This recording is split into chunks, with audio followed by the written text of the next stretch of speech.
Hi everyone, the oil for today is the 5 ml bottle.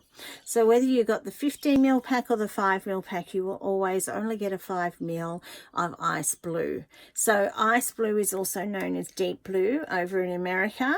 And what have they got on the side of it? What is it for?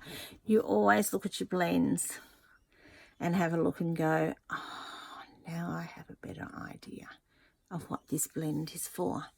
So when we look at anything to do with ice blue, a lot of people will think when they have discomfort in their joints, or they've got calcification or things that are happening around their body, and there's a lot of discomfort as a result of it, they can use it that way.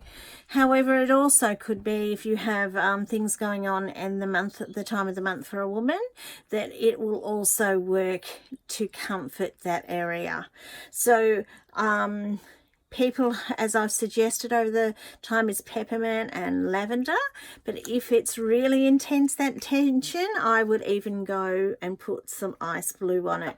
Once again, put it in your hairline though. Don't choose to put it around the eyes or the temples, in case you do perspire and it does go into it, so into your eyes. Very, very uncomfortable. This isn't something that we take internally because it does have wintergreen in it. However, you can use just a drop quite frequently, just a drop though, frequently, if there is a lot of discomfort in a particular area, until that discomfort eases. So that is how you would use your ice blue.